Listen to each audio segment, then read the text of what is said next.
Greetings to you in the blessed name of Lord Jesus Christ. As we are once again connecting on this day of resurrection, we are grateful to the Lord for giving us blessed time of worship. For this afternoon meditation, kindly turn with me to Ezekiel chapter 22 and verse 30. ఈ యొక్క పునరుద్ధానము మరి ఒకసారి మీతో అందరితో కలుసుకోవడం చాలా సంతోషకరంగా ఉంది. యేసు నామములో శుభం తెలియజేస్తున్నాం. మన మధ్యాహ్న కాల ధ్యానం కొరకు యెహెజ్కేలు గ్రంథము 22వ అధ్యాయం చూసుకున్నాం. Bible says like this: I sought for a man among them that should make up the hedge and stand in the gap before me for the land, that I should not destroy it, but I found none. యెహెజ్కేలు గ్రంథము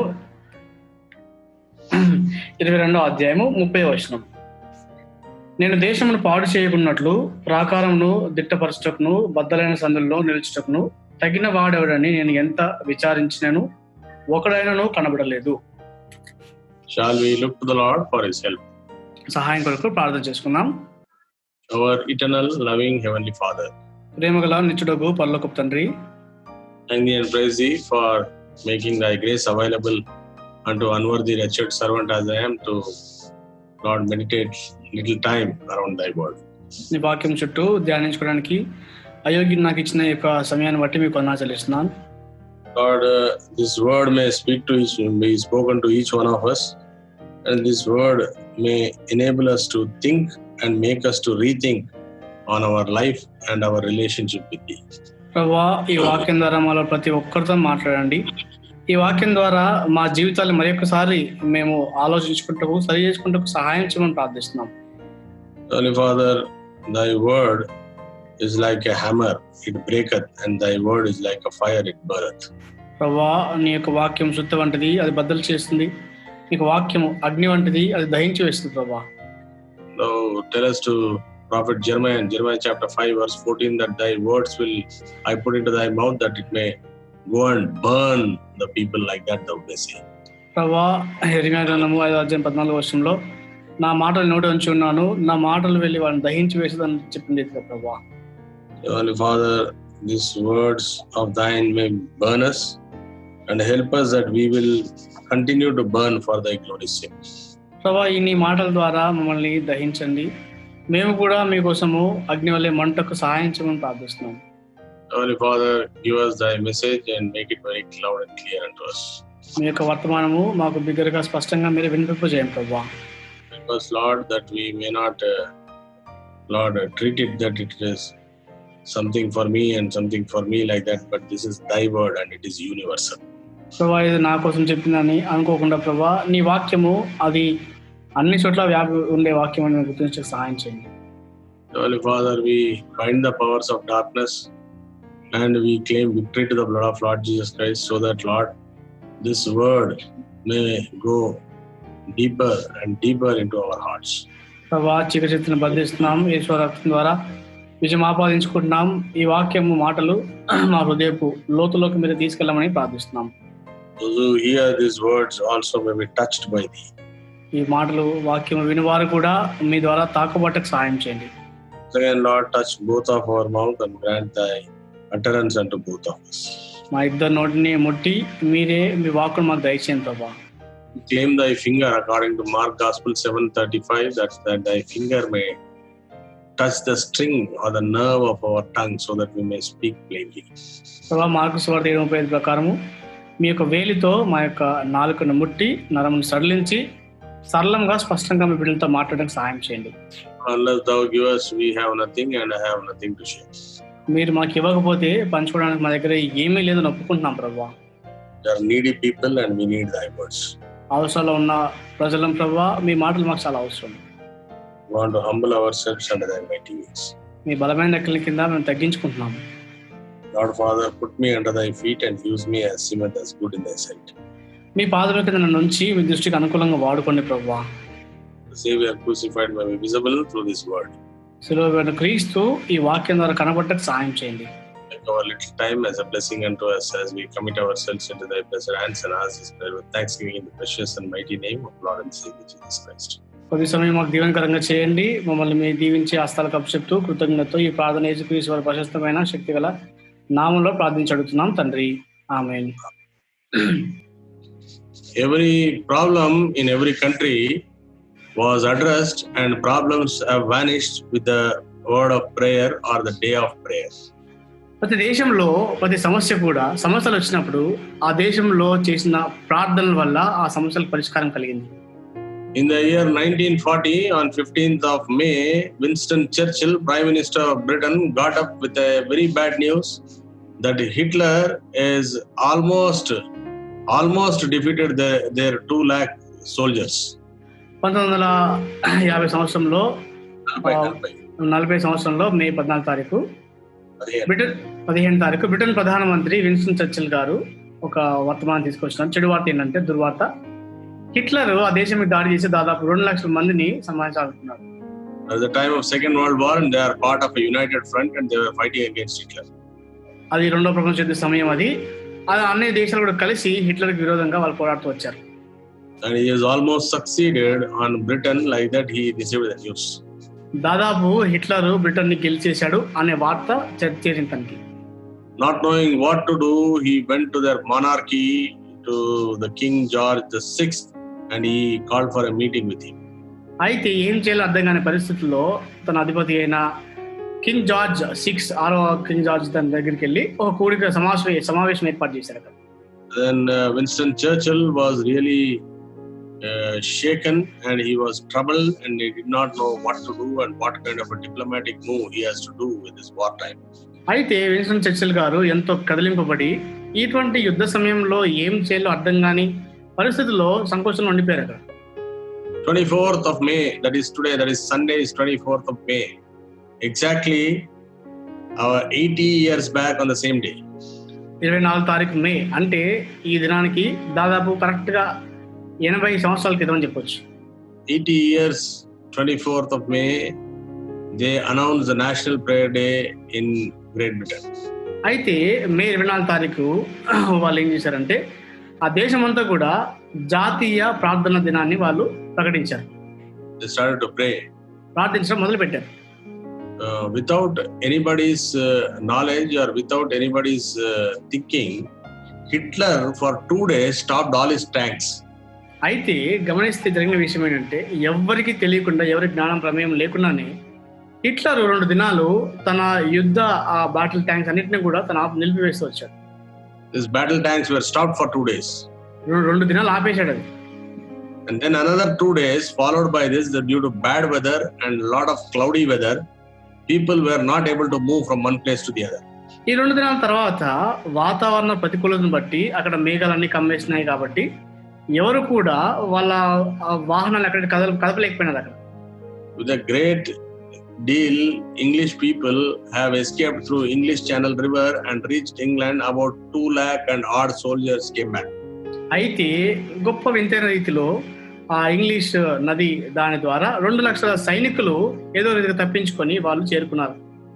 And this is the turning point in the World War II. ఇది రెండో ప్రపంచ యుద్ధంలో ఒక గొప్ప మలుపుగా నిలిచిపోయింది. It has begun with the prayer, the National Prayer Day. అది జాతీయ ప్రార్థన దినము చేసిన ఆ ప్రార్థన ద్వారా ఆరంభమైంది. And for every calamity, the answer is only prayer. ప్రతి విపత్తుకు కూడా జవాబు ప్రార్థన ఒకటే. If you turn to 2nd Chronicles chapter 20, this kind of calamity was there in the days of Jehoshaphat. మనం గమనిస్తే 2వ దినవృత్తాంతంలో 20 అధ్యాయంలో కూడా ఇటువంటి విపత్తు ఒకటి యెహోషాపాత్ దినాల్లో వచ్చింది ఒకటి. And 2nd Chronicles in chapter 20 in verse 5. 2వ దినవృత్తాంతంలో 20వ అధ్యాయం 5వ వచనం. Jehoshaphat stood in the congregation of Judah and Jerusalem in the house of the Lord before the new courts. యెహోషాపాతు యెహోవా మందిరంలో క్రొత్త శాల ఎదుట సమాజంగా కూడిన యూదా యెరూషలేముల జనుల మధ్యను నిలవబడి. Why was he standing? నిలబడ్డాడు. To seek the help of the Lord. దేవుని సహాయం కోరుకుంటూ కొరకు. What we have seen in Ezekiel 22:30.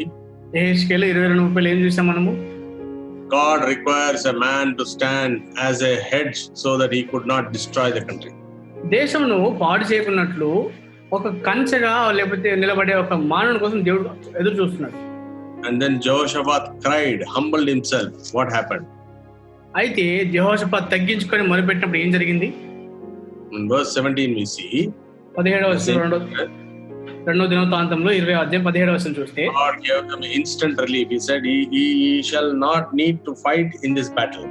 దేవుడు Stand still and see the salvation of the Lord." దేవుడు వారికి వెంటనే నివారణ కలిగిస్తూ వచ్చాడు. ఏమన్నా అంటే యుద్ధంలో మీరు పోట్లాడవలసిన నిమిత్తం లేదు. యూదా వల్ల, యెరూషలేం వల్ల మీరు యుద్ధ పంక్తులు తీసిన బట్టి మీతో కూడా యెహోవా దయచే రక్షణ మీరు చూచెదరు. భయపడకుడి, జడియకుడి, రేపు వారి మీదకి పోవుడి, యెహోవా మీకు తోడుగా అని చెప్తూ వచ్చాడు. In verse 20 we see only belief in the Lord your God will deliver you. Like that we see. అక్కడ 20వ వచనంలో మీ దేవుడైన యెహోవాను నమ్ముకొనుడి, అప్పుడు మీరు స్థిరపరచబడదు రాయబడింది. అక్కడ means we need to have men who have integrity, who will stand between men and God to give us victory in these critical times. అర్థం ఏంటంటే నిజాయితీ, యథార్థత కలిగిన దైవజనులు దేవునికి మానవులకు మధ్య ప్రాకారంగా నిలబడేవారు కావాలని అర్థమవుతుంది. What kind of an integrity? We see one example. There are many examples, but we are seeing one example because we have to rush it up and because I need to cover up lot of portion. ఈ ఎటువంటి యథార్థత, నిజాయితీ అంటే ఒక్క ఉదాహరణ మాత్రం చూసుకుందాం. అనేకమైన ఉంటాయి కానీ ఒకటి మాత్రం చూసుకుందాం మనం. Daniel chapter 9. దానియేలు గ్రంథం 9వ అధ్యాయం. Daniel is a man. About him, no theologian, no commentary writer, no survey writer, nobody could point out any single thing which is written against him in the word of God. దేవుని వాక్యంలో Bible పండితులు కానీ, Bible వ్యాఖ్యానించేవారు కానీ, బైబిల్ని వేద పాఠశాలలో అభ్యసించేవారు కానీ ఎవరు కూడా తనకు వ్యతిరేక ఏ తప్పు కనుగొన్న వ్యక్తి దానియేలు ఒక్కడే. Such a man is Daniel. Even Joseph is like that, but Daniel also was a very upright man. యోసేపు కూడా అటువంటి వాడే, దానియేలు కూడా ఎంతో యథార్థవంతుడిగా మనకు కనిపిస్తాడు. And this man is now standing in the gap between people and he at the time of captivity of 70 years, getting old in the time of Babylon. బబులోను కాలంలో 70 సంవత్సరాల చెరకాలము ముగిసిపోయే ఆ సమయంలో దేవునికి ప్రజలకు మధ్య నిలబడిన వ్యక్తిగా దానియేలు మనకు కనిపిస్తాడు అక్కడ. From verses 5 to 9 we will read here and there what kind of a prayer this man is praying. You see, దానియేలు గ్రంథము 9వ అధ్యాయం 5 నుంచి 9 వచనాలు అక్కడక్కడ చూస్తాం ఎటువంటి ప్రార్థన ఈ వ్యక్తి చేస్తూ వచ్చాడు విషయాన్ని. We have sinned and have committed iniquity and have done wickedly. He is including himself along with the rebellious people. అక్కడ ఏమంటున్నానంటే, మేమైతే నీ దాసులకు ప్రవక్తల నామను బట్టి నీ ఆజ్ఞలను నీ విధులను అనుసరించు మాని పాపులమును దుష్టులను చెడుతనం ప్రవర్తించుటూ తిరుగుబాటు చేసిన వారం అంటున్నాడు. We have rebelled against thee. మేము నీకు విరోధంగా తిరుగుబాటు చేసాం అంటున్నాడు. Even departing from thy precepts and from thy judgments. The same verse. అదే వర్షంలో నీ ఆజ్ఞలను విధులను అనుసరించడం మానేసాం అంటున్నాడు అక్కడ. See what a upright man is saying, that we have done like that. He says. ఎంత యథార్థవంతుడు అంటే మేము చేసాం ప్రభు అంటున్నాడు అక్కడ. Verse 6 he says, neither have we hearkened unto thy servants, thy prophets, which spake in thy name to our kings and princes and our fathers and to all the people of the land. అక్కడ 5వ వచనం గమనిస్తే, మేమైతే నీ దాసులకు ప్రవక్తలు నీ నామమును బట్టి మా రాజులకును మా అధిపతులను మా పితరులకును యూదయ దేశ జనులకు అందరికీ చెప్పిన మాటలను ఆలకింపక అంటున్నారు. We see an extraordinary uniqueness in his standard of spirituality. If you see, read Daniel chapter 1. దానియేలు గ్రంథం 1వ అధ్యాయం చదివితే తన ఆత్మీయ పరిపక్వతలో అసాధారణమైన విశేషమైన సద్గుణం మనకు కనిపిస్తాయి ఇక్కడ. The age group of 14 to 17, some people say lived an upright life in the presence of the king in the court of the palace. దాదాపు 14 నుంచి 17 సంవత్సరాల ప్రాయంలో కొంతమంది 17 సంవత్సరాలు చెప్తుంటారు. రాజపురంలో ఎంతో యథార్థవంతుడిగా కనిపిస్తున్న వ్యక్తిగా ఉంటాడు దానియేలు. He is the one who served in 3 empires. అయితే 3 సామ్రాజ్యాల్లో పనిచేసిన వ్యక్తి కూడా దానియేలు మనకు కనిపిస్తాడు మనకి. 70 years of captivity is over. Now he is saying, I have also sinned, Lord, will you not remember us? 70 సంవత్సరాలు చలికాలం అయిపోవస్తుంది, నేను కూడా పాపం చేసిన ప్రభావం మమ్మల్ని కనికరించి విడిపించమని ప్రార్థిస్తూ He has not done a single notable iniquity which is recorded in the Bible. Yet he says in verse 9, to the Lord our God we belong mercy and forgiveness, as though we have rebelled against thee. He never rebelled, yet he says like that. అయితే తను గుర్తించదగిన లేకపోతే తనలో కనుగొనబడిన ఎటువంటి పాపము బైబిల్లో రాయబడలేదు. కానీ అక్కడ ఏమంటున్నాడంటే, మేము నీకు విరోధంగా తిరుగుబాటు చేసాం ప్రభు అని చెప్పి తాను కూడా పాపం చేసిన వ్యక్తిగా తను కలుపుతున్నాడు. Shortly after Daniel's exit, now we see in Ezekiel chapter 22 and verse 30. అక్కడ హెచ్కేలు 22:30లో మనము దానితో పరిస్థితి గమనిస్తే, Daniel has already gone now, departed from the scene. I think is not there. Now he is saying, Lord is saying that I have sought for a man. That means when he is making this statement, He knows that there is an upright man called Ezekiel who's serving as a captivity prophet, and there is a man who's weeping for this and serving the Lord according to his service called Jeremiah. Except these two people, there is no other person who is upright in my sight, like that is saying. యెహెజ్కేలు గ్రంథము 22:30 ఆ కాలానికి దానియేలు అప్పుడే తన కాలం అయిపోయి ముగిసిపోయింది. దాని తర్వాత దేవుడు యెహెజ్కేలుతో చెప్పే విషయం ఏంటంటే, తను ఆ చెరలో తన ప్రవక్తగా సేవిస్తున్న యెహెజ్కేలు, తర్వాత విలపిస్తున్న ఇర్మియా తప్ప నాకు యథార్థంగా ఆ మధ్యలో నిలబడే సందులో నిలబడే వ్యక్తి ఎవరు కనబడలేదని చెప్పి దేవుడు చెప్తున్నారు అక్కడ. I have found none. What a very sad state. Why did he find none? నాకు ఒక్కడైనా కనబడలేదని చెప్తున్నారు. చాలా విచారకరం. ఎందుకు ఒక్కడు కూడా కనబడలేదు దేవునికి? Why? What happened? ఎందుకు ఏం జరిగింది అక్కడ? Turning to Jeremiah chapter 10 and verse 20. ఇర్మియా గ్రంథము 10:20. Jeremiah chapter 10 and verse 20. ఇర్మియా గ్రంథము 10:20 చూస్తే, My tabernacle is spoiled, all my cords are broken, my children are gone forth of me, and they are not. There is none to stretch forth my tents anymore, and to set up my curtains. నా గుడారం చినిగిపోయాను, నా త్రాళ్ళన్నీ తెగిపోయాను, నా పిల్లలు నా ఎదురు నుండి తొలగిపోయి ఉన్నారు, వారు లేకపోయేది. ఇక మీదట నా గుడారంను వేయుటకైనను నా తెరలు నెత్తుటకైనను ఎవడునూ లేడు. We are just mentioning here and there this. Otherwise, if this one verse, if you meditate, it is a full Bible study. అక్కడక్కడ కొన్ని విషయాలు చూస్తాం, కానీ ఈ ఒక్క వచనం ధ్యానిస్తే అది పెద్ద బైబిల్ స్టడీ అవుతుంది. In 20th verse, it says, "My tabernacle is spoiled." అక్కడ నా గుడారం చినిగిపోయాను అంటున్నారు దేవుడు. Spoiled, the Hebrew word is shadat. చినిగిపోయాడు అంటే హీబ్రూ మూల భాషలో షాదాత్ అనే పదం వాడుతూ వచ్చారు. Shadat meaning devastated. అంటే అస్తవస్తం అయిపోయింది అర్థం అక్కడ. It is completely devastated or ruined. అంటే సంపూర్తిగా పాడైపోయింది, లేకపోతే చిందరవందర అయిపోయింది అర్థం అక్కడ. What should be the house of God? Kindly turn with me to Matthew's Gospel, chapter 21. దేవుని మందిరం ఎట్లా ఉండాలంటే మత్తయి సువార్త 21 చూస్తే 21 and verse 13. Lord Jesus Christ, it is written, my house shall be called the house of prayer. 21:13 నా మందిరము ప్రార్థనా మందిరం అనబడును అని చెప్పి యేసు చెప్తున్నారు అక్కడ. As Isaiah writes in Isaiah 56, he is saying that my house should be the house of prayer. యెషయా తన గ్రంథంలో ఆ 56 అధ్యాయం రాసిన రీతిగా యేసు చెప్తున్న విషయంలో నా మందిరము ప్రార్థనా మందిరం అనబడును అంటున్నాడు. House of God is devastated. He is not able to find one person. దేవుని మందిరము అస్తవ్యస్తంగా పాడైపోయింది. దేవుడు ఒక్కరు కనుగొనలేకపోతున్నాడు. It is ruined. పాడైపోయింది అది. What is the reason for it is getting ruined? పాడైపోవడానికి కారణం ఏంటి? Jeremiah chapter 12. ఇర్మియా 12వ అధ్యాయము chapter 12 verse 10. 12:10. Many pastors have destroyed my vineyard. They have trodden my portion underfoot. They have made my pleasant portion a desolate wilderness. కాపర్లు అనేకులు నా ద్రాక్ష తోటలను చెరిపివేసి ఉన్నారు, నా సొత్తును త్రొక్కివేసి ఉన్నారు, నాకు ఇష్టమైన పొలమును పాడుగాను ఎడారిగాను చేసి ఉన్నారు. Who are these people? ఎవరి ప్రజలు?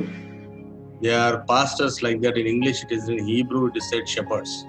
అక్కడ ఇంగ్లీష్ లో పాస్టర్ ఉంది కానీ హీబ్రూ భాష గమనిస్తే కాపర్లో రాయబడింది అక్కడ. Go to the rudiment of the word.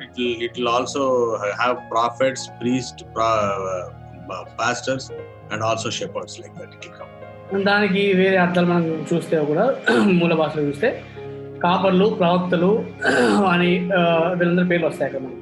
What happened? These pastors have destroyed the vineyard of the Lord. వీళ్ళందరూ ఏం చేశారంటే దేవుని యొక్క ద్రాక్ష తోటలు చెరిపేశారు. That means they are not having an interest in teaching the word of God to the people. అంటే ప్రజలకు దేవుని వాక్యం బోధించే ఆసక్తి లేని వారు అర్థం. That means they want to say something superficially and kill time and do it everything as though they are doing things in a mechanical standard.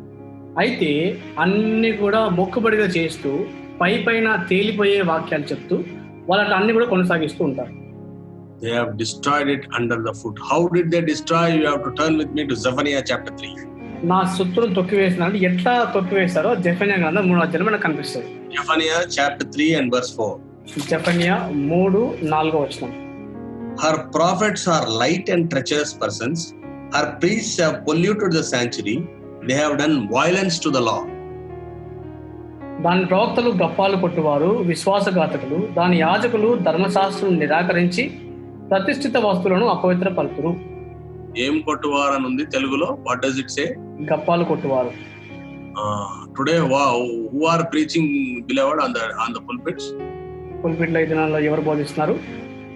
One man claims to himself to be a professor, and he is in last week I have seen it on the Facebook, his video posting. He also keeps paper cuttings now and then that he is going to this country, that country on job. Very humbly only he acts, but he puts up all his show, everything in the social media, and he claims that he is visiting so many countries. ఒక ఆయన ఏం చేస్తాడంటే ప్రొఫెసర్గా ఉద్యోగం చేస్తూ ఆ దేశం ఈ దేశం తిరిగి అని చెప్పి చిన్న చిన్న పేపర్ క్లిప్పింగ్స్ అవన్నీ పెట్టుకొని అట్లా పుల్పిట్ మీద ఇవన్నీ తన దీనం కనిపిస్తుంది, కానీ అవన్నీ కూడా తాను ప్రదర్శించడం చేస్తూ ఉంటారు. Man is telling one story. గప్పాలు కొడుతూ అన్నావు కదా ఇప్పుడే జఫనియాలో. Like that man is telling one story in that Facebook. I have seen that video. Facebook లో hotel it seems. Facebook లో వీడియో చూసినప్పుడు గప్పాలు కొట్టారంటే వాళ్ళు ఇద్దరు కలిసి ఒక హోటల్కి వెళ్ళారంట. And then one rich fellow, one poor fellow it seems. ధనవంతుడు బీదవాడిద్దరు కూడా. And poor fellow insisted, I will pay the bill, and rich fellow said, no, I will pay the bill, and he kept his hand in the pocket to get money, and by mistake he pressed the trigger of AK-47 gun. That will be 2 feet gun. Can it fit in a pocket? Is it a thing to be believed? ఏం చెప్పారంటే ధనవంతుడు పేదవాడిద్దరు హోటల్కి వెళ్ళినప్పుడు అక్కడ bill కడతాను నేను కడతాను చెప్పినప్పుడు ధనవంతుడు ఏమంటే నేను కడతాను అని చెప్పి తన జోబులో డబ్బులు తీసుకోవడానికి చేయి పెట్టినప్పుడు తన జోబులో AK-47 ట్రిగ్గర్ నొక్కిపోయిందంట. అంటే అంత 2 అడుగుల పొడవు ఉండి AK-47 కన్నా జోబులో ఎట్లా పట్టిందని first. And then that bullet went and hit that poor friend, and that fellow died it seems. ఆ బుల్లెట్ వెళ్ళి ఆ బీజవాడిని తగినప్పుడు అతను చనిపోయాడు. Sentenced him to jail it seems. I am cutting it very short. This is all stories we should not say. I am forced to repeat it because people are following in millions this kind of gappas. అయితే చెప్పాల్సిన విషయం ఏంటంటే ఇటువంటి గప్పాలు కొట్టిన వారిని అనేక మంది వెంబడిస్తూ ఉంటారు. This is not correct. Correct కాదు ఇది. He does not know the legal system. He is saying the judge who sentenced him went to jail it seems, that I will cancel your your punishment. You sign on one document. This never works in Indian legal system. అయితే judge ఖైదీ దగ్గరికి వెళ్ళి నువ్వు ఒక సంతకం పెడితే నేను నీకు శిక్షను తొలగిస్తా అని చెప్పి అట్లా చెప్తూ వచ్చాయంట. ఈ యొక్క భారతీయ ఈ యొక్క శాస్త్రబద్ధంగా చూస్తే చట్టబద్ధంగా చూస్తే ఇటువంటి ఎప్పుడు పని చేయవు. Why this kind of waste of time, simply stories? ఎందుకు దేవుని వాక్యం చెప్తే ఇవన్నీ కాలయాపన వృధాగా చేసే? Are they not putting people under their foot, as we have seen in Zephaniah chapter 3 and verse 4? జెఫన్యా గ్రంథం 3:4 చూసిన రీతిగా వాడు అక్కడ ప్రజల్ని కాళ్ళ కింద తొక్కేట్లేదా? In English, in verse 4, it says one more word saying that her prophets are light, it seems, light. English లో ఏం రాయబడిందంటే చాలా తేలిపోయేవారు తేలికైన వారు రాయబడింది ప్రవక్తల గురించి ఒక మాట. Light original Hebrew word says as pakas, P-A-C-H-A-Z. అయితే ఇంగ్లీష్ భాషలో తేలికైన వారు అంటే పకాస్ అనే పదం హెబ్రూ భాషలో వాడుతూ వచ్చారు. The root word of pakas is recklessness or carelessness. అంటే నిర్లక్ష్య వైఖరి ఉన్న వాళ్ళు లేకపోతే ఏం పట్టించుకున్నారు అర్థం అక్కడ. By their treacherousness, by their carelessness, they are polluting the house of God and putting the people under the foot so that people would not learn what is the word of God or the law of God. దేవుని ధర్మశాస్త్రం ఏంటో దేవుని వాక్యం ఏంటో నేర్చుకోకుండా దేవుణ్ణి వాళ్ళ కాళ్ళ కింద ఉంచేసే నిర్లక్ష్య స్వభావం కలిగిన వారు అర్థం ఒక మాట. They have, see what he says in Jeremiah chapter 12 verse 10, they have made my vineyard, they have been trodden my portion underfoot, they have made my pleasant portion a desolate wilderness. అక్కడ ఏం రాయబడిందంటే ద్రాక్షతోటలను చెరిపివేసి ఉన్నారు. ఇర్మియా గ్రంథం 12:10 నా సొత్తును తొక్కివేసి ఉన్నారు, నాకు ఇష్టమైన పొలమును పాడుగాను ఎడారిగాను చేసి ఉన్నారు. What a sad situation it is. ఎంత విచారకరమైన పరిస్థితి ఇది. Not only that, అంత మాత్రమే కాదు. Return to Malachi గ్రంథం చూస్తే Malachi chapter 2, 2వ అధ్యాయము 2 and verse 7. 7వ వచనం. For the priest's lips should keep knowledge, and they should seek the law at his mouth, for he is the messenger of the Lord of hosts. Who is the priest who preaches the word of God? 7వ అధ్యాయంలో 7వ వచనంలో 2వ అధ్యాయం 7వ వచనం మలాకి గ్రంథము. యాజకులు సైన్యములకు అధిపతి యెహోవా దూతలు గనుక జనులు వారి నోట ధర్మశాస్త్ర విధులను నేర్చుకొందురు, వారు జ్ఞానం బట్టి బోధింపవలను. ఎవరు వాక్యం బోధించే యాజకులు? Who are they? They are the messengers of God. దేవుని వర్తమానికులు వాళ్ళు. What are they saying? ఏం చెప్తున్నారు వాళ్ళు? all concocted useless stories. పనికి మాల కల్పించిన కథలు చెప్తున్నారు. And they have been spoiled people. పాడైపోయిన వారు. And because they are spoiled, they are spoiling the vineyard of God. వాళ్ళు పాడైపోయి దేవుని ద్రాక్ష తోటలు పాడు చేస్తున్నారు. Because vineyard of God is spoiled, the society is spoiled. దేవుని ద్రాక్ష తోట పాడైపోయింది కాబట్టి సమాజం పాడైపోయింది.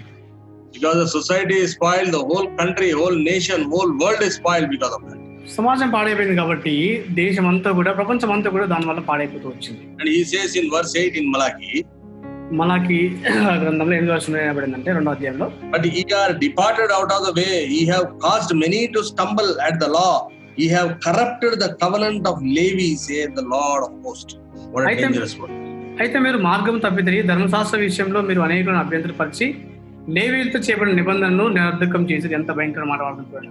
This current status of the churches, especially in our fellowship. మన సహవాసాల్లో ప్రాముఖ్యం గమనిస్తే సంఘం యొక్క పరిస్థితి ఇట్లా ఉంటుంది. No pure word or exalting word which will edify the lives of the people is not being spoken or not being told anywhere. ప్రజల జీవితాలను కట్టి పవిత్రమైన హెచ్చరించే వాక్యము ఎక్కడ కూడా సరిగ్గా బోధించబడలేదు. Nobody does that. ఎవరు చేయట్లేదు కూడా. They are supposed to do that. They are the messengers of God, like that Malachi 2:7 says. మలాకి 2:7 వాళ్ళు దేవుని వర్తమానికులు అట్లా చేయాలని చెప్తూ రాయబడింది. But it has not been practiced, unfortunately. It's a very sad thing. Kindly turn with me to Deuteronomy chapter 17. ద్వితీయోపదేశకాండం 17వ అధ్యాయం చూస్తాం. తన దురదృష్టవశాత్తు ఇవన్నీ మన మధ్యలో జరగట్లేదు. Deuteronomy chapter 17 verse 9.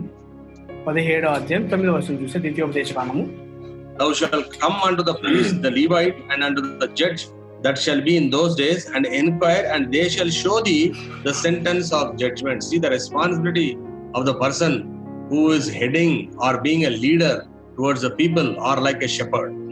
నీవు లేచిన దేవుడైన యెహోవా ఏర్పరచుకున్న స్థలంలోకి వెళ్ళి యాజకులను లేవీయులను ఆ దినములలో నుండి న్యాయాధిపతిని విచారింపవలను, వారు దానికి తగిన తీర్పు నీకు తెలియజెప్పుదురు. దేవునికి నాయకులుగా ఉండే ప్రజల బాధ్యత గమనించండి ఒకసారి. Their responsibility is to inquire of the Lord and to tell you from the judgment of the law. దేవుని దగ్గర విచారణ చేసి ఆ యొక్క తీర్పు ఏంటో వాళ్ళకి చెప్పాలి అక్కడ. That is their responsibility. వారి బాధ్యత అట్లా ఉంటుంది. If you turn to Deuteronomy chapter 19, ద్వితీయోపదేశకాండం 19వ అధ్యాయం గమనిస్తే 19 and verse 17, 17వ వచనం 19-17. one more responsibility. Then both the men between whom the controversy is shall stand before the Lord, before the priest and the judges, which shall be in those days. 17వ వచనము, ఆ వివాదం గల ఇద్దరు మనుషులు యెహోవా సన్నిధిని అనగా ఆ కాలంలో ఉన్న యాజకుల ఎదుటను న్యాయాధిపతుల ఎదుటను నిలవవలెను. If you read down below, they have to make inquisition, they have to check whether they are saying true or false, like that. This is their responsibility. వాళ్ళ బాధ్యత ఏంటంటే అక్కడ చెప్పే వాళ్ళు నిజం చెప్తున్నారు లేదా అని ఒకరి గురించి ఒకరు వాళ్ళు విచారించాల్సిన బాధ్యత వాళ్ళదే. And they have to give them correction as per the law of the Lord. దేవుని ధర్మశాస్త్ర ప్రకారము వాళ్ళకు సరిదిద్దు ఇవ్వాలి అక్కడ. But what our people are doing, మనమేం చేస్తున్నాం? we want to go to courts to keep up my own authority. ఆ సొంత అధికారం నిలుపుకోవడం కొరకు కోర్టులకు వెళ్తుంటాం మనం. We are not bothered what is happening to the church. We think we are preaching very high standard, this standard. Nobody knows anything. This kind of standard is our preaching. చెప్పాలంటే ఇవన్నీ చేస్తూ సంఘాన్ని గురించి పట్టించుకోకుండా మనం చాలా పెద్ద స్థాయిలో హెచ్చరిక స్థాయిలో బోధిస్తున్నాం కూడా, కానీ మన స్థాయి ఏమీ లేదు చెప్పాలంటే. Up to year 1988, we were the top church planters. Hebron missionary was the top church planters in the world. 1988 సంవత్సరం వరకు కూడా హెబ్రోన్ సంఘం అంటే ప్రపంచంలో సంఘాలు నాటే విషయంలో గొప్ప ప్రముఖ స్థానంలో ఉండి వచ్చింది. But unfortunately, after Brother Batsing's falling sick, this church planting ministry has stopped, and we are nowhere there with our competitors any longer. దురదృష్టవశాత్తు గుర్తించాల్సిన విషయం ఏంటంటే దేవచంద్ర భక్సింగ్ అంకుల్ గారు ఆయన అనారోగ్య పాలైపోయిన తర్వాత మనము ఈ సంఘాలు నాటే ఈ యొక్క పనిలో ఏ మాత్రం కూడా ఉన్నత స్థానంలో లేవు వేరే వాళ్ళతో పోలిస్తే. Some half knowledge persons who have come very shortly into the fellowship, they may not be knowing court cases, media, everything started from 88 onwards in India. సగం తెలిసిన వాళ్ళు, జ్ఞానం ఉన్న వాళ్ళు వచ్చి పులిపిటికి ఏదో చెప్తూ ఉంటారు, కానీ మీడియా కోర్టు కేసు ఇవన్నీ కూడా 88 సంవత్సరంలోనే ఆరంభమైనాయి. And it is a very sad thing which is happening. జరుగుతున్న కూడా చాలా విచారకరం. Deuteronomy 19:17 says, you have to solve the controversy between two men, meaning these people are going, one fellow is going to one court, the other fellow is going to other court. ద్వితీయోపదేశ కాండము 19:17 అక్కడ ఒకరి వివాదం ఒకటి తీర్చుకోవాలంటే ఒక ఆయన ఒక కోటికి వెళ్తే ఇంకొక ఆయన ఇంకో కోటికి వెళ్తున్నాడు. ఇక్కడ You should not go. 1 Corinthians chapter 6 verses 1 to 6, 1 to 3 speaks about that very specifically. మొదటి కొరింథీ పత్రిక 6వ అధ్యాయం మొదటి 3 అసలు చాలా స్పష్టంగా రాయబడి మాట వెళ్ళకూడదని చెప్పేసి. What does it say in the first 3 verses? మొదటి 3 వర్షాలు ఏం రాయబడింది? Here any of you having a matter against another, go to the law before the unjust and not before the saints. Do ye not know that the saints shall judge the world, and if the world shall be judged by you, ye are unworthy to judge the smallest matter. This is what the word of God says. మీలో ఒకనికి మరి ఒకరి మీద వ్యాజ్యం ఉన్నప్పుడు వాడు పరిశుద్ధుల ఎదుట కాక అనీతిమంతుల ఎదుట వ్యాజ్య మాటకు తెగించుచున్నాడా? What are the priests doing? Why he is using such dangerous words in Jeremiah 12:10 is because of all these things. Jeremiah 12:10 ఎందుకు అంత భయంకరమైన పదాలు వాడుతూ వచ్చాయంటే ఇవన్నీ చూశాను ఆశ్చర్యపోయాడు. Zephaniah 3:4 says they are being so careless and so reckless towards his children. జెఫన్యా గ్రంథం 3:4 వాళ్ళు ప్రజల పట్ల ఎంతో నిర్లక్ష్య వైఖరి కలిగి ఉన్నారని చెప్పి అర్థం. They are entertaining, encouraging all kinds of stories other than word of God. దేవుడు వాక్యం తప్ప తక్కిన కథలన్నిటితో కూడా అక్కడ కాలయాపన చేసే వ్యక్తులు కనిపిస్తున్నాం. Why this court case? Why they are running? Why they want this? They want authority. They want authority. ఎందుకు ఈ కేసులు ఇవన్నీ కూడా అంటే ఒకే ఒక కారణం అంటే అధికారం కావాలి. But Lord shown us a beautiful model of who the leader should be. నాయకుడు ఎవరై ఉండాలని చెప్పేసి చాలా అద్భుతమైన దృష్టి వేసి చూపిస్తూ వచ్చారు. All know all these things. We read, we preach 7 points on these things wherever we stand, and we tell to other man. Telling is very easy. We do not practice this. That's the problem. But I want to put it into practice. That is my contention. అయితే ఇవన్నీ మనకు తెలుసు. వీటిని ఆధారం చేసుకుని 7 పాయింట్లు 8 పాయింట్లు అందరికీ బోధిస్తాము. వేరే వాళ్ళు ఇట్లా చేయాలనుకుంటాం కానీ మనం అభ్యాసం చేయాలనుకో. నా ఉద్దేశం ఏంటంటే నేను అభ్యాసం చేయాలని చెప్పేసి. If I am telling any one word wrong, you have every right to come and question me, because I am only preaching on the basis of scripture and I don't go outside scripture. నేను చెప్పేది ఏదైనా తప్పు అనిపిస్తే ప్రశ్నించే సర్వ హక్కులు మీకు. ఎందుకంటే చెప్పేదంతా కూడా లేఖనాలు ఆధారం చేసుకుని మాత్రమే చెప్తున్నాం కానీ లేఖనాలకు బయటకు వెళ్ళి బోధించలేదు. Lord has said, if you want to be a leader, you want to have an authority, you have to exercise authority. He very clearly depicted it in a dramatic format in John's Gospel chapter 13 from 14 verse onwards. యోహాను సువార్త 13:14 మొదలుకొని అధికారం కలిగి ఉండాలనుకుంటే నాయకుడు కావాలనుకుంటే చాలా చక్కటి దృశ్యాంతం యేసు చూపిస్తూ వచ్చారు.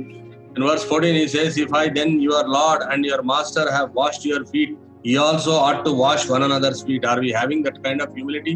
Don't tell me try to bring basin water like Roman Catholics. They do it every year before Good Friday.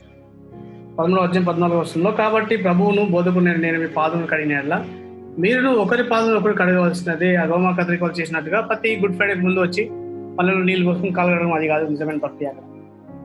This is not right, but we should express that kind of humility. అటువంటి తగ్గింపును వ్యక్తపరచాలి మనం. And he says in verse 16 says, verily verily I say unto you, the servant is not greater than his Lord, neither he that is sent greater than he that sent him. That is, he is speaking of himself and his disciples. దాసుడు తన యజమానుడి కంటే గొప్పవాడు కాడు, పంపబడిన వాడు తను పంపిన వాడి కంటే గొప్పవాడు కాడు మీతో నిశ్చయంగా చెప్తున్నాడు. And he set an example that the servant, the kind of a humility a person should have who wants to be a leader. నాయకుడు అవ్వాలనుకున్నవాడు దాసుని వంటి తగ్గింపు కలిగి ఉండాలని చెప్పేసి గొప్ప ఉదాహరణ చూపిస్తూ వచ్చాడు. What kind of a leaders are there? I'll make you a leader. I want to be with Hindu also, no problem. One fellow Hindu is making all leaders. Hindu is dictating who has to preach on the pulpit. Hindu is dictating where money should be spent, where money should be kept. Hindu is counting the finances in our, what a pathetic state it is. ఎటువంటి పరిస్థితుల్లో ఉన్నామంటే నేను నాయకుడిగా చేస్తాను డబ్బులు అంటే ఇవన్నీ కూడా ఎవరు నిలబడాలి, ఎవరు వాక్యం చెప్పాలి, ఎవరు సేవ చేయాలి, డబ్బులు ఎక్కడ ఖర్చు పెట్టాలి, ఎక్కడ లెక్క అని చెప్పేసి వేరే వాళ్ళు వచ్చి మనం నడిపే స్థాయికి మనం వెళ్ళిపోయినాము. So a Hindu, heathen person is running it. అన్నిలో వచ్చి నడిపిస్తున్నారు ఇప్పుడు. And we are trying to say that we have people with doctrine, we have people with word, we are shamelessly living in deception, we are sleeping in our spiritual life.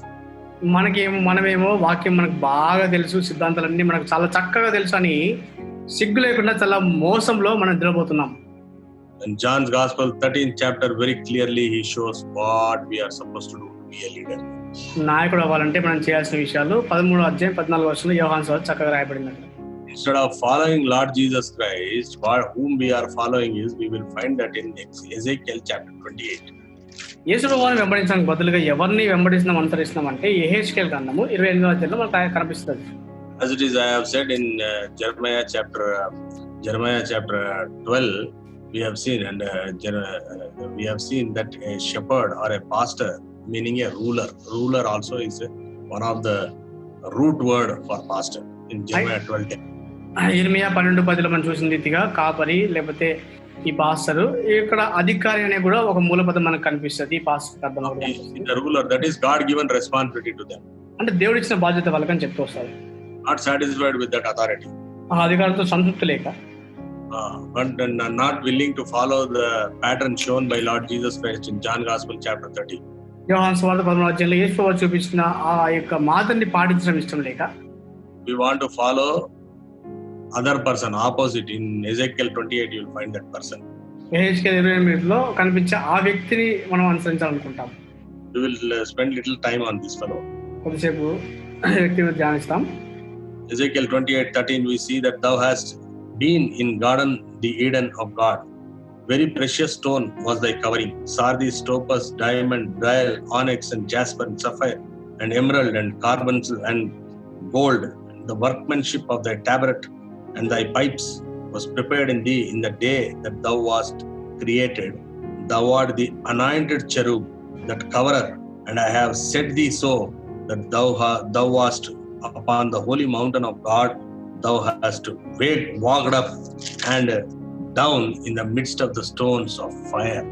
Thou wast perfect in thy ways from the day that thou wast created till iniquity was found in thee. దేవుని తోట ఏదెన్లో నీ ఉంటివి, మాణిక్యము, గోధుమకము, సూర్యకాంతమణి, రక్తపు వర్ణపు రాయి, సులిమాన్ రాయి, మరకతము, నీలము, పద్మరాగము, మాణిక్యము అను అమూల్య రత్నములతోనూ బంగారంతోనూ నీవు అలంకరింపబడి ఉన్నావు. నీవు నియమింపబడిన దినమున పిల్లన గోవులు వాయించేవారు నీకు సిద్ధమైంది. అభిషేకం నొందిన కెరూబువై ఒక ఆశ్రయంగా నీవు ఉంటుంది. అందుకే నేను నియమించుతుని. దేవునికి ప్రతిష్ఠింపబడిన పర్వతం మీద నీవు ఉంటివి, కాలుస్తున్న రాళ్ల మధ్యను నీవు సంతరించుంటివి. నీవు నియమింపబడిన దినము మొదలుకొని పాపము నీ యందు కనబడు వరకు ప్రవర్తన విషయంలో నీవు యథార్థవంతుడిగా ఉంటివి. Anointed cherub, and it was a main archangel. This is Lucifer. అక్కడ అభిషేకింపబడిన కెరూబు, ముఖ్యమైన ప్రధాన దూత అక్కడ లూసిఫర్ కనిపించడం. Anointed cherub is a big position. అభిషేకించబడిన కెరూబు అంటే చాలా పెద్ద స్థానం. అది not satisfied, తృప్తి లేదు దాంతో. decorated with all precious stones, అన్ని రకాల ప్రశస్త రాళ్లతో అలంకరింపబడింది. not satisfied, తృప్తి లేదు. walking up and down, and he was perfect in the day until iniquity entered in. అయితే నియమబడిన దినం మొదలుకొని పాపం ఎందుకు కనబడే వరకు ప్రవర్తన విషయంలో యథార్థవంతులుగా ఉంటుంది. What is that iniquity? ఏమిటా పాపము? You have to come to Isaiah 14. యెషయా గ్రంథం 14వ అధ్యాయం రావాలి. From 12 onwards you will see 12 to 14 that iniquities you will find only I, 5 eyes you will find. అక్కడ 14వ అధ్యాయం 12వ వచనం మొదలుగా మనం గమనిస్తే పాపం ఏంటంటే నేను నా అని 5 సార్లు మనకు కనిపిస్తుంది అక్కడ. For thou hast in thine heart, I will ascend on heaven, I will exalt my throne, I will sit upon the mountain, I will ascend above the heights of the clouds, I will be like Most High. నేను ఆకాశంలోకి ఎక్కిపోయేదను, దేవుని నక్షత్రం పైగా నా సింహాసనం హెచ్చింతును, ఉత్తర దిక్కున సభాపర్వతం మీద కూర్చుందును, మేఘాల మీద ఎక్కుదును, మహోన్నతంతో నన్ను సమానంగా చేసుకుందని నీవు మనసులో అనుకుంటున్నావు. I wants to be like Most High. నేను నేను నేను అని మహోన్నతునితో సమానంగా చేసుకోవాలనుకున్నాను. As it is having a strong position and a very good anointed position, and you are one of the highest angel, you are next to God, still I dissatisfied, I want authority. Are we not following this? ఉన్నతమైన స్థానంలో ఉండి, అభిషేకించబడిన స్థానం నుండి, దేవుని తర్వాత నేనైనా స్థానంలో ఉండి కూడా ఇంకా దేవుని స్థాయి ఎక్కిపోయాలనుకున్న ఈ ఆశ మనలో కూడా కనపడదా? I am running 51 years now. I was born and brought up in Hebron Fellowship. I know everybody from top to bottom, whoever is in Hebron, I know everybody. 51 సంవత్సరాల వయసున ఇప్పుడు హెబ్రోన్లో పుట్టి పెరిగిన వాళ్ళము. ప్రతి ఒక్కరు కూడా ఉన్నత స్థానం మొదలుకొని చిన్న స్థానం వరకు, ప్రతి ఒక్కరు పెద్దవారు మొదలుకొని చిన్నవారి వరకు హెబ్రోన్లో ప్రతి ఒక్కరు తెలుసు. Everybody's thought is that what I should become. This is the thought today. ప్రతి ఒక్కరు What తలమే we should give to the people is not there. ప్రతి ఒక్కరి తలమే అంటే ప్రజలకు నేను ఏమి ఇవ్వాలనే ఆలోచన కాదు, కానీ నేను ఏం అవ్వాలి తర్వాత అని అర్థం. ఆలోచన అంటే Mechanical teaching. మొక్కుబడిగా బోధ. That is why God is saying, I am not finding one person also in your midst.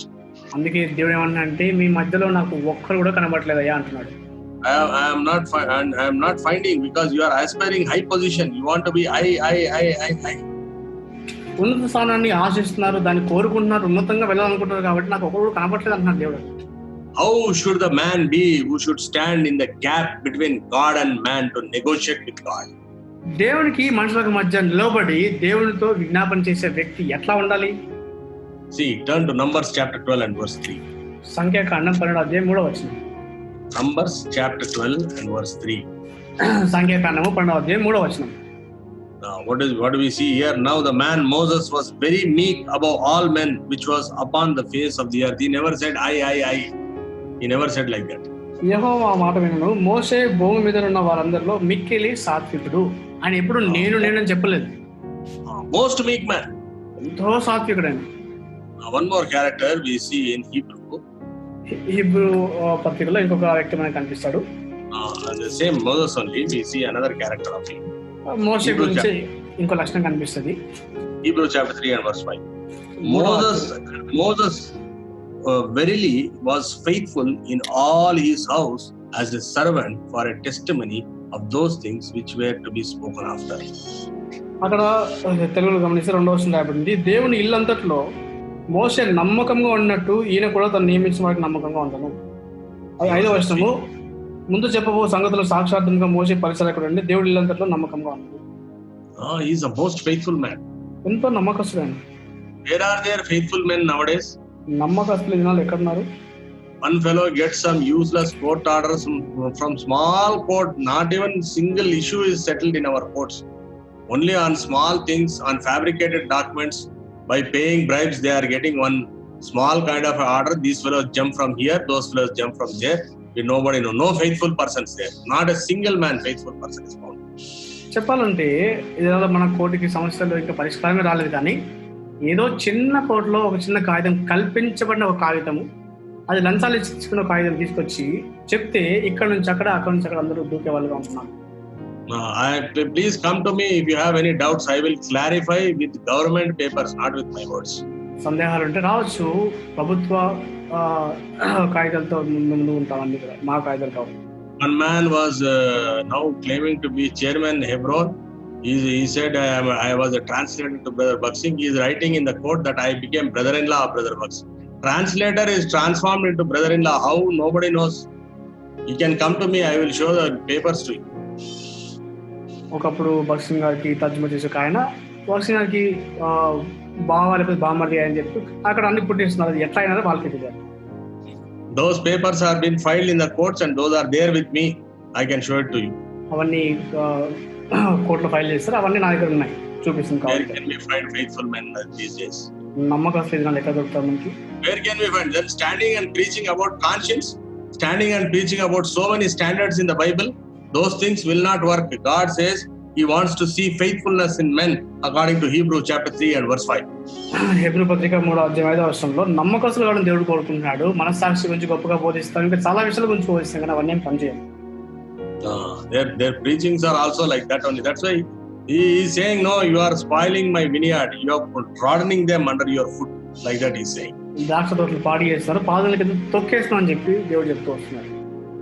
Then where can he find a man to stand in the gap between man and God? ఇటువంటి పరిస్థితుల్లో మానవునికి దేవునికి మధ్య ప్రాకారంలో నిలబడే వ్యక్తులు దేవుడు ఎక్కడ కనుకుంటాడు? Praise God, we find men like Moses who was standing, who was a humble man, who was a faithful man.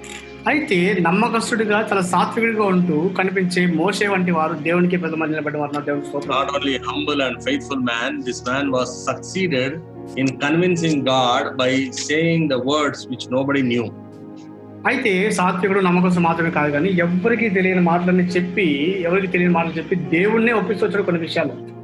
In Exodus chapter 32, నిర్గమకాండం 32వ అధ్యాయంలో from verses 10 to 13, if you read, we are not reading the whole thing.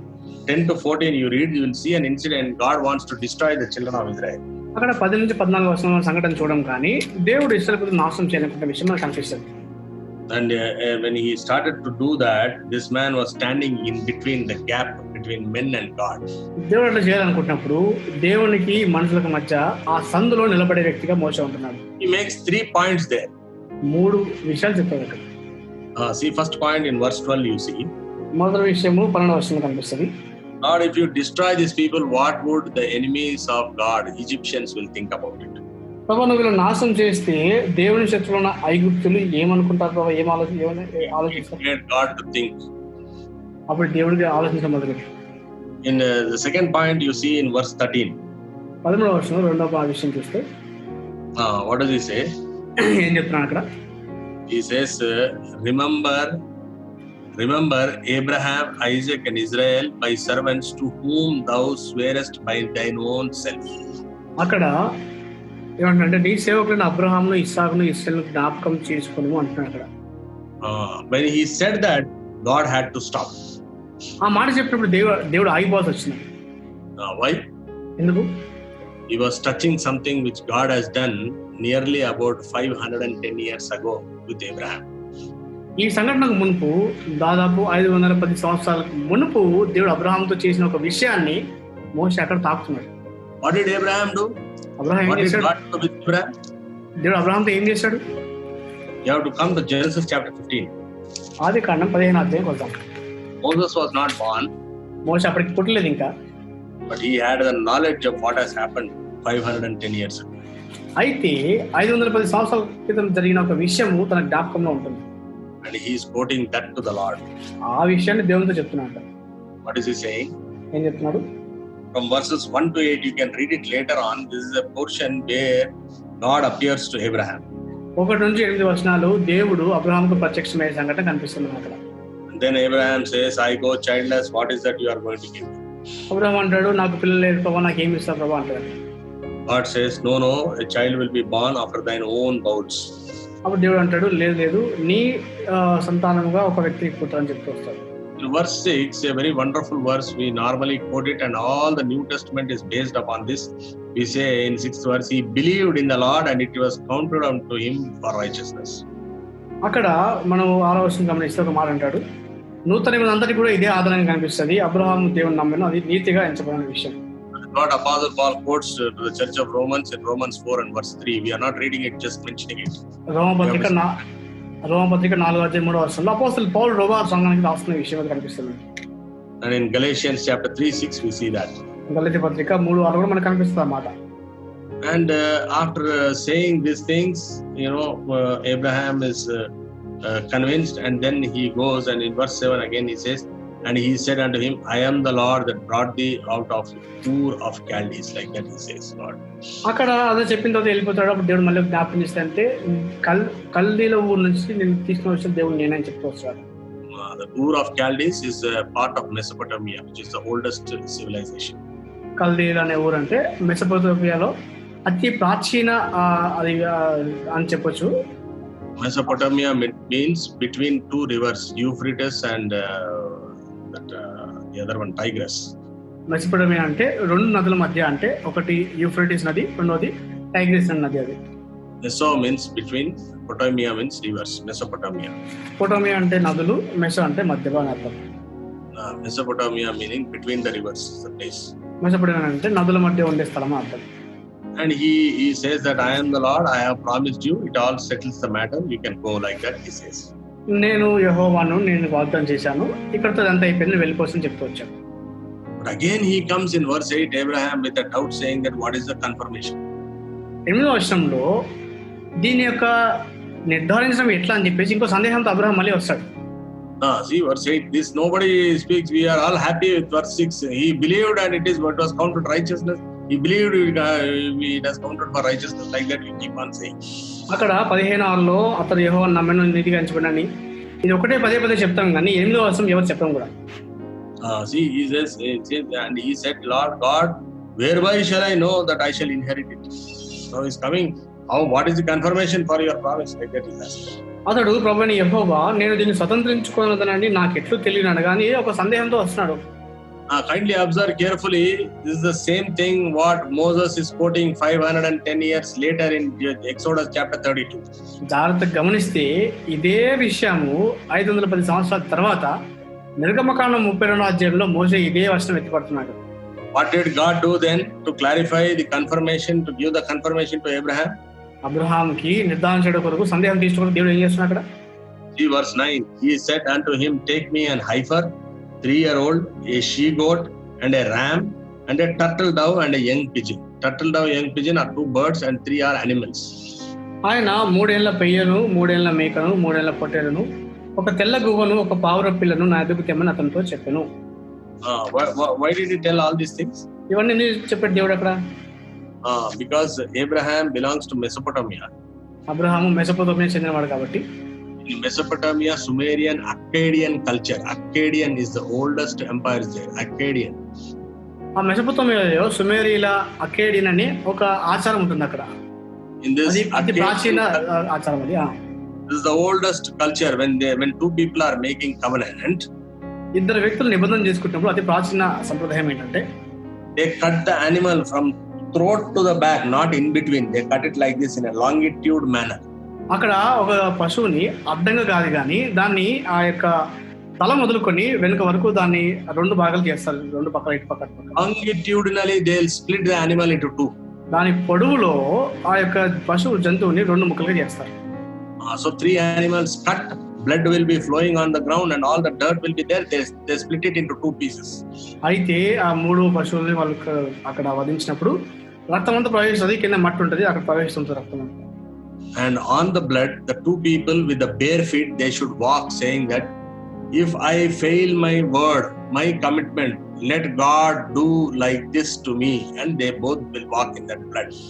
వాళ్ళ సంప్రదాయం ఏంటంటే ఆ యొక్క 2 పశువులు వధించిన తర్వాత 2 ముక్కలు అటు ఇటు పడిన తర్వాత ఆ రక్తము మట్టిలో కలిసినప్పుడు రక్తం మీద వాళ్ళిద్దరు నడుచుకుంటూ పోవాలి. వాళ్ళ ఉద్దేశం ఏంటంటే ఈ నిబంధన నేను ఉల్లంఘిస్తే నా రక్తాన్ని కూడా ఇట్లే అవను కాక అని అర్థం అక్కడ. To make Abraham believe in his own culture of Mesopotamia, God wanted to do that. అబ్రహాంని తన సొంత సంప్రదాయమైన మెసొపొతామియాలో వాళ్ళు చేసిన రీతిగా దేవుడు ఆ రీతిగా చేయాల్సి వచ్చింది అక్కడ. Then he split and he walked, and he did not make Abraham to walk. But what was Abraham doing there? అయితే అట్లా చేసి ఆ 2 పశువులు 2 ముక్కలు అయిపోయినప్పుడు ఆ మధ్యలో దేవుడు వెళ్ళాడు కానీ అబ్రహాం వెళ్ళలేదు. అబ్రహాం ఏం చేస్తున్నాడు అక్కడ? Because covenant, if they are making 2 people should walk like that. నిబంధన చేసినప్పుడు 2 వ్యక్తులు నడవాలి కదా, అబ్రహాం చేయట్లేదు, దేవుడు ఒక్క నడుస్తూ వెళ్తున్నాడు. Sumerian, Akkadian, Mesopotamian culture. ఇది మెసొపొతామియా యొక్క అక్కేడియన్ యొక్క సంప్రదాయం అట్లా ఉంటుంది. But here in verse 12 we see Abraham is sleeping, God is walking in between the covenant. అక్కడ 12వ వచనం చూస్తే 15 ఆదికాండము ప్రొద్దుగుంకపోయినప్పుడు అబ్రహాంకు గాఢ నిద్ర పట్టిండు. అబ్రహాం నిద్రపోతున్నాడు, దేవుడు నడుచుకుంటూ వెళ్తున్నాడు. And who is making the covenant? నిబంధన ఎవరు చేస్తున్నారు? Both did not swear, God swore by himself. ఇద్దరు అక్కడ నిబంధన చేయలేదు కానీ దేవుడు తన తోడని ప్రమాణం చేశాడు. Same thing Moses is quoting in Exodus 32. అదే విషయము నిర్గమకాండం 32వ అధ్యాయంలో మోషే కూడా చెప్తున్నాడు. God, you have swore by yourself, by splitting the animals, and you have walked in his own culture, and you have swore by your own self. How can you destroy the nation? అక్కడ ఏమన్నా అంటే ప్రభువా ఆ 2 అక్కడ జంతువులు 2 ముక్కలు అయిపోయినప్పుడు వాటి మధ్యలో నడుచుకుంటూ వెళ్ళి నీవు నీ సొంత నీ తోడను ప్రమాణం చేసిన ఆ విషయాన్ని నువ్వు ఎట్లా మర్చిపోతావని జ్ఞాపకం చేస్తావు. He made that covenant with Abraham. అబ్రహాంతో ఆ నిబంధన చేశాడు కాబట్టి even you and I are blessed according to Genesis chapter 12 verse 3. నీవు నేను కూడా ఆదికాండం 12వ అధ్యాయం 3వ వచనం ప్రకారం దీవించబడ్డాం. Why we are blessed? ఎందుకు మనకు ఆశీర్వాదము? Because whole earth, all the families of the earth are blessed in Abraham. అబ్రహాంలో భూమి యొక్క సమస్త వంశంలో ఆశీర్వదించబడ్డాయి. Because God has sworn by himself to Abraham, the whole Israel is blessed. ఎందుకంటే దేవుడు తన తోడని అబ్రహాంతో నిబంధన చేశాడు కాబట్టి ఇశ్రాయేల్ అందరికీ ఆశీర్వాదం వచ్చింది. So they may not accept Messiah, but yet a day will come that their eyes all will be open. వాళ్ళు మెస్సీయాని అంగీకరించబడినప్పటికీ కూడా ఒక దినం వస్తుంది, వాళ్ళందరూ కన్నులు తెరవబడతాయి. And they will all be saved. వాళ్ళందరూ రక్షించబడతారు. That we see in Romans chapter 11. ఆ విషయము రోమపత్రిక 11వ అధ్యాయంలో మనకు కనిపిస్తుంది. Romans chapter 11 verse 26 and 27 you will see that. 11, 26, 27 మనకు కనిపిస్తుంది. We are not seeing it, that we are just mentioning it. You can see it later on. మనం తర్వాత వెళ్ళి చూసుకోవచ్చు, ఇవన్నీ ఇప్పుడు చెప్తున్నాం మాత్రమే. As a result, what happens? దాని ప్రతిఫలంగా ఏం జరిగింది? All the Jews will be saved. యూదులందరూ రక్షించబడతారు. Every tribe, 12,000 people, they will be found singing and worshipping in Revelation chapter 7 and verse 4 and 5. ప్రకటన గ్రంథం 7-5 ప్రకారము ప్రతి గోత్రంలో 12,000 మంది వాళ్ళు అక్కడ స్తుతించి ఆరాధించడం మనకు కనిపిస్తుంది అక్కడ. According to Revelation 14:4 and 5, they'll be singing on the Mount Zion in Jerusalem. Is going to come on Mount Zion. ప్రకటన 14:4-5 రెండో రాకడలో యెరూషలేము కొండ మీద, సియోను కొండ మీద వాళ్ళందరూ స్తుతించడం మనకు కనిపిస్తుంది అక్కడ ఆరాధించడము. And on the basis of Hebrew chapter 6 and verse 17, I don't know Telugu what is written, but in English it is written 6 and 17. I will read it.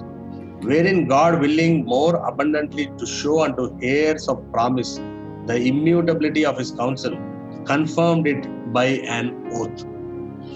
అక్కడ హెబ్రీ పత్రిక 6:17 ఈ విధముగా దేవుడు తన సంకల్పము నిశ్చలమైనదని ఆ వాగ్దానమునకు వారసులైన వారికి వారి నిశ్చయంగా కనపరచవాలని ఉద్దేశించిన వాడై తాను అబద్ధమాడజాలని నిశ్చలమైన 2 సంగతులను బట్టి మన ఎదుట ఉంచబడిన నిరీక్షణ చేపట్టకు శరణాగతులమైన మనకు బలమైన ధైర్యం కలిగినట్లు ప్రమాణం చేసి వాగ్దానం దృఢపరచను.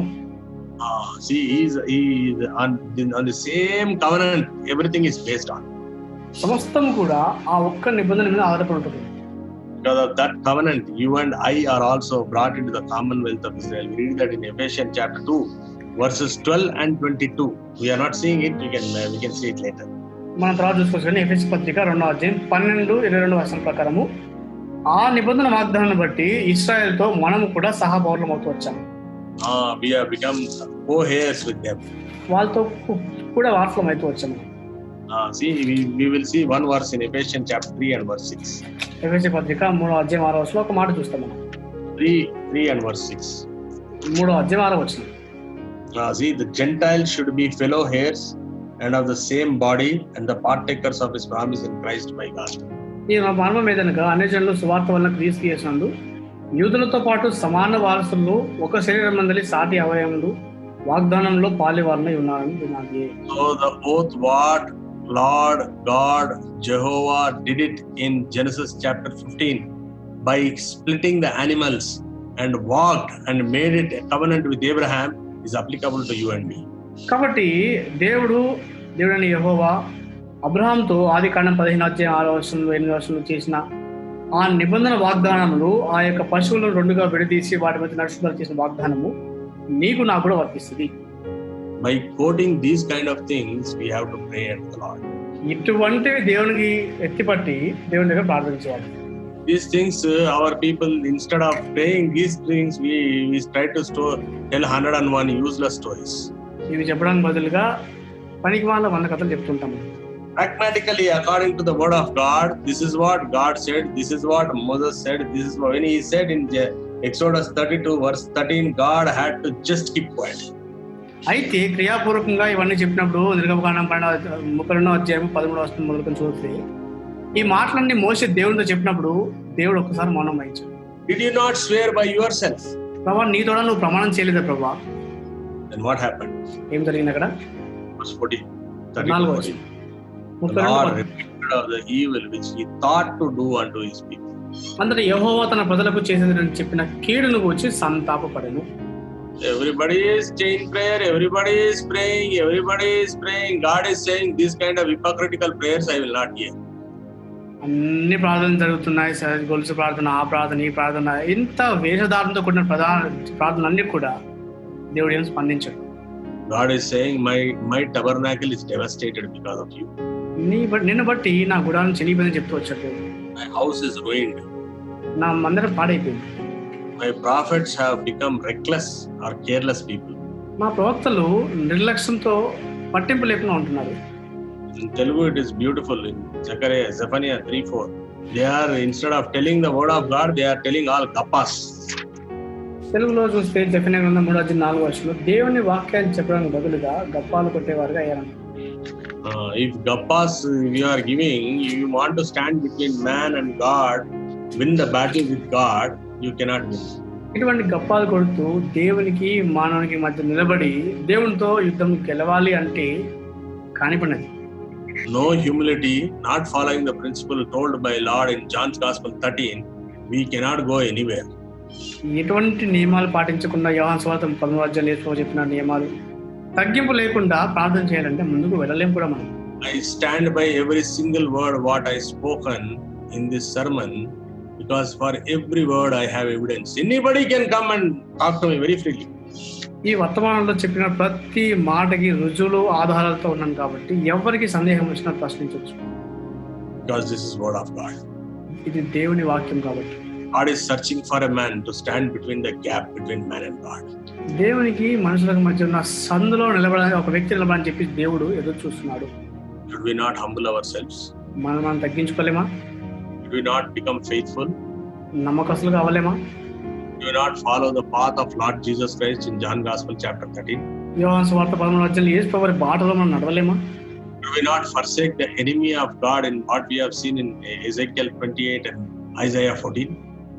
అక్కడ మనం చూసిన ఎహెచ్కేల్ 28, యెషయా 14లో చూసిన దేవుని యొక్క శత్రువును మనం విడిచిపెట్టి దేవునితో వెళ్ళలేమా?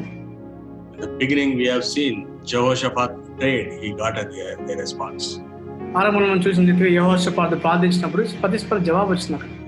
King George VI and Winston Churchill prayed, and history is evident that the whole world war situation was turned upside down because of the 2 days prayer.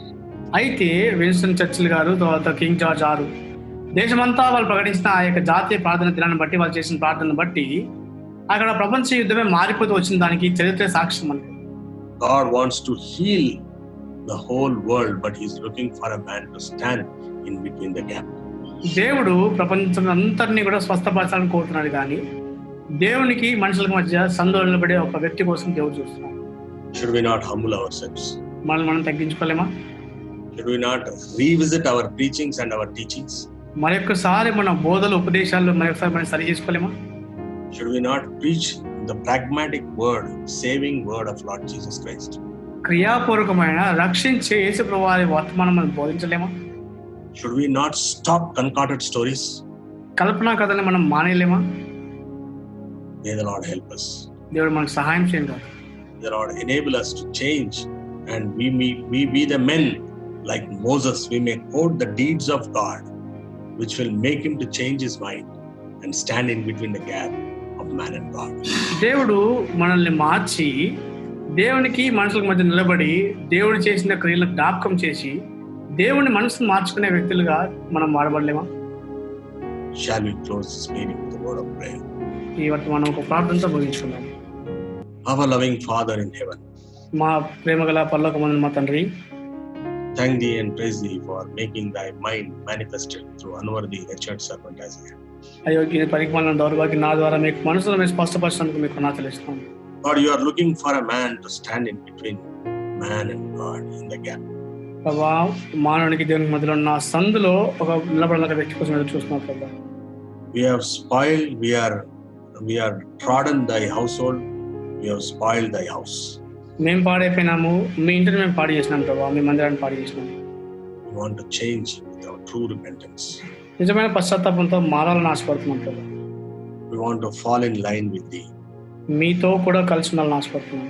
We want to forsake the enemy's way, and we want to walk in the way what you have shown to us in John's Gospel chapter 13. శత్రు మార్గాలు వదిలిపెట్టి యోహాను సువార్త 13 మీరు చెప్పిన మార్గంలో నడవాలని ఆశపడుతున్నాం ప్రభా. Lord Father, you may change us. ప్రభా దేవా, మమ్మల్ని మార్చండి ప్రభా. Make us the men who are victors in thy sight. మీ దృష్టిలో జయశాలుగా ఉండటం మాకు సహాయం చేయండి. Enable us that we may be the right people who will look after thy flock as a hedge, and so that we will bring glory to thy name. ప్రభా, ఒక ప్రాకారంగా మీ మందను కాపాడే వాళ్ళుగా, కనిపెట్టే వాళ్ళుగా, తద్వారా మీ నామానికి మహిమ తెచ్చేవాళ్ళుగా మేము ఉంటకు సహాయం చేయండి ప్రభా. Hard-heartedness and self may be broken. కరుడుగట్టిన తనాన్ని, స్వయాన్ని మీరే విరగ్గొట్టండి ప్రభా. Because we know not when is thy coming or when is our hope, God. ప్రభా, మీరు అక్కడ ఎప్పుడో మా పోకప్పుడు మాకు తెలియదు ప్రభా. Heavenly Father, we want to be the men whom you are searching to stand in the gap. ప్రభా, సందులో నిలబడే వ్యక్తులుగా ఉండాలని ఆశపడుతున్నాం ప్రభా. Make us faithful, make us humble. నమ్మకస్తులుగా, స్వార్థికులుగా మనం చేయండి ప్రభా. Make us a people who know how to convince God. దేవుణ్ణి ఎట్లా ఒప్పించాలో ఎరిగిన ప్రజలంగా మమ్మల్ని చేయండి ప్రభా. Means we need to spend time with the word of God. దేవుని వాక్యంతో సమయం గడిపే వాళ్ళుగా చేయండి. Commit ourselves into thy blessed hands. మమ్మల్ని దీవించి హస్తాలకు అప్పచెప్తున్నాం. Once again, expecting great things, we ask this prayer in the gracious, mighty, and matchless name of our Lord and Savior Jesus Christ. మరి ఒకసారి గొప్ప కార్యాలు చూస్తూ ఈ ప్రార్థన యేసు వారి ప్రశస్తమైన శక్తిగల ఉన్నతమైన నామంలో ప్రార్థించి అడుగుతున్నాం తండ్రి. ఆమేన్. Praise the Lord. అండి, Kindly watch and pray for our little effort of this ministry, so that we will be delighted to present to you the pure, uncontaminated word of God. దయచేసి ఈ చిన్న ప్రజల కోసం ప్రార్థించండి. తద్వారా మేము పవిత్రమైన కలుషితం లేని దేవుని వాక్యాన్ని ప్రకటించినాం. That is our goal, to reach the world with right doctrine. ప్రపంచమంతటికి సరైన సిద్ధాంతాలతో మేము చేరుకోవాలని మా యొక్క గురిగా ఉంటుంది. Because the wicked one, enemy, has corrupted the preachers, that they are not willing to preach the right word. దుష్టుడు బోధకులందరినీ కలుషితం చేశాడు, సరైన వాక్యాన్ని బోధించలేని స్థాయిలో ఉంటున్నాం. Kindly pray for us, so that the enemy will not attack on us very fiercely. దయచేసి మా కోసం ప్రార్థించండి. శత్రువు మా మీద దాడి చేయకుండా దేవుడు సహాయం చేయనట్లు. The coming of the Lord tarries, we will once again gather next week. దేవుడు ఆలస్యమైతే మరొకసారి వచ్చే వారం కలుసుకున్నాం. Praise the Lord. Praise the lord.